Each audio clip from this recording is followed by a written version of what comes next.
আজই ডাউনলোড করুন আর এনজয় করুন আপনার পছন্দের শো। বলছি তোর কি আর তর্স হয়েছে না? হ্যাঁ, দেখছিস তো আমরা মেয়েরা সবাই এখানে শাড়ি দেখছি। যা এখান থেকে, পরে বিয়ের পর সব কথা বলবি। যা এখন। না, আমার এখনই ওর সঙ্গে কথা আছে। মাঝে মাঝে অবাক লাগে জানিস তো, ভাবি যে আমি তোরে জন্ম দিয়েছি কিনা। হ্যাঁ, তোরে কি বলা হলো? তোরে যা বলা হলো তাই কর। ওই তোর হবু বউয়ের জন্য যে শাড়ি কিনবি, ওই সময় 4 বোনের জন্য সেই শাড়ি কিনবি। যা।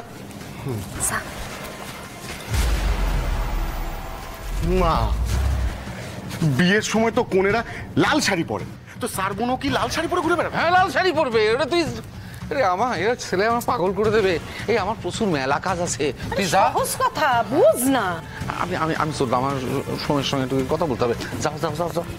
যেটা বলা হলো সেইটা কর, গিয়ে যা।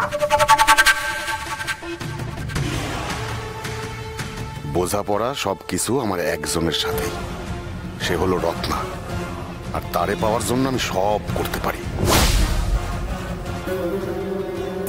ধন্যবাদ দিয়ে আমি তোরে ছোট করবো না। সব তুই তোর বোনদের নিয়ে এখানে এসেছিস, আনন্দ করছিস, মন থেকে বলছি আমি সত্যি খুব খুশি হয়েছি। আপনার খুশি হওয়া বা না হওয়াতে আমার কিছু এসে যায় না সাহেব, কিন্তু বিশ্বাস করুন একদিন সত্যি কিছু এসে যেত।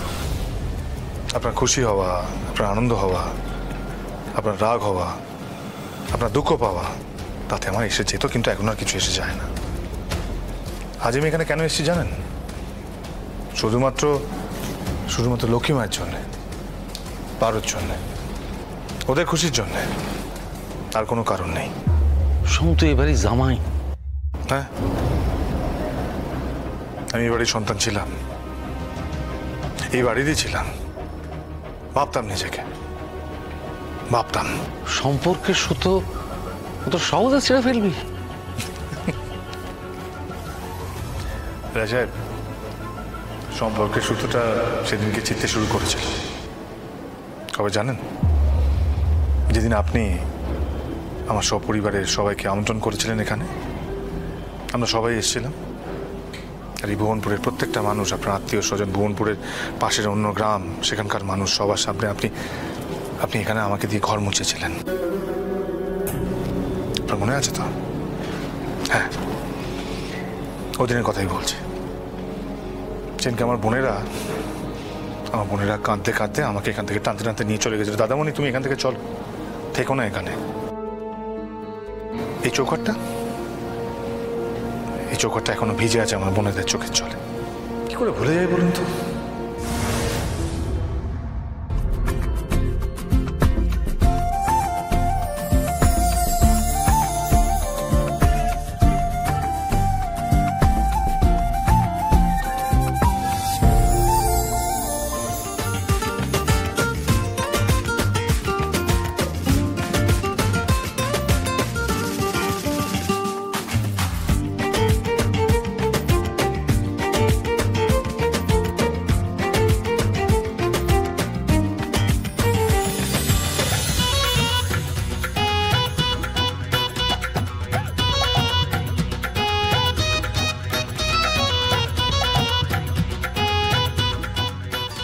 আচ্ছা, বলছি কি যে সোমদাদা যদি আমার দাদা হয় তাহলে তোমরাও আমার বোন হলে, তাই তো? হ্যাঁ তো, কিন্তু আমার না মনে হচ্ছে সেটা হবে না। আমার সে কি কেন? মানে তোমার আর আমার এই দেওরটার মধ্যে যে হাবসাব দেখছি, মনে হচ্ছে না যে তুমি আমার বোন হবে, তুমি হবে আমার যা, তাই তো? কি যে বলো না, এই বলো না, কি ব্যাপার বলো তো? জানি না। আরে ও লক্ষ্মী মা, দেখো তো।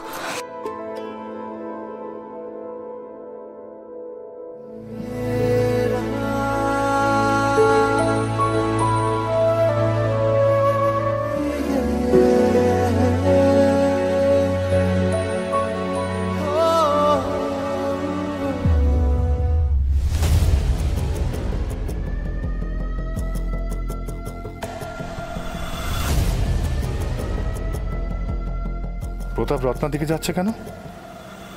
আবার কি কোনো বদমতলব করছে? আমার একদম বিশ্বাস হয় না, একদম না। তোর কোনটা পছন্দ? এইটা? এই, তুমি একবার এসো তো, তোমার সঙ্গে আমার একটু কথা আছে। হ্যাঁ রে, বলছি তোর কি আর তর্স হয়েছে না? হ্যাঁ, দেখছিস তো আমরা মেয়েরা সবাই এখানে শাড়ি দেখছি। যা এখান থেকে, পরে বিয়ের পর সব কথা বলবি। যা এখন। না, আমার এখনই ওর সঙ্গে কথা আছে। আরে আছে মানে আছে, তুমি এসো তো। মা দেখো না। যা মা যা, এক্ষুনি নইলে একেবারে সারা বাড়ি মাথায় করবে। কি বলে শুনে আয়, যা বাবা যা। এসো। সত্যি বাবা, আশ্চর্য ছেলে। রংটা দেখেছি,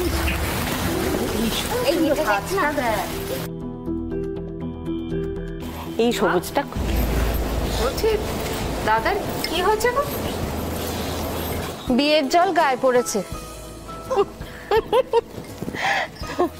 এই শাড়িটা তোরা কেউ দেখছিস না, ভালো করে দেখ কি ভালো রংটা। এটা এটা দেখো।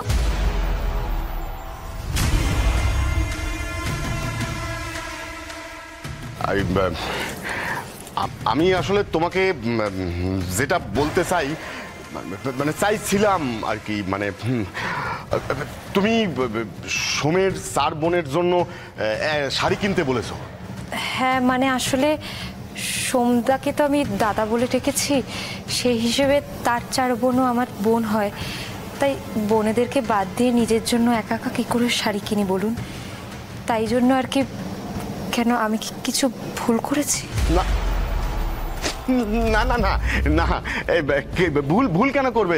তুমি একদম ঠিক কাজ করেছো, একদম ঠিক কাজ করেছো। আর তাছাড়া ওদের 4 জনের মধ্যে 3 জনই তো আমার বোন হয়। হ্যাঁ একদম। ওদের না বাড়ির অবস্থা একদম ভালো না।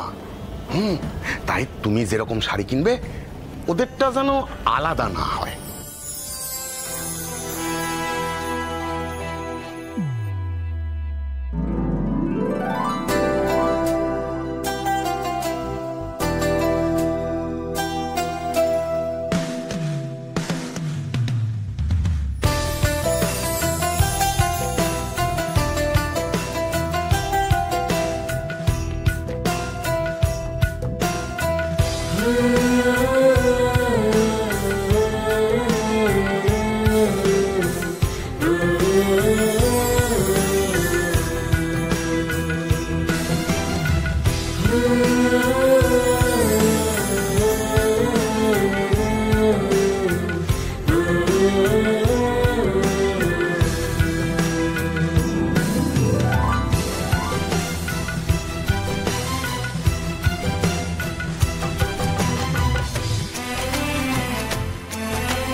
পার্বতী বোধহয় আমার পছন্দের জিনিস কখনোই পরবে না।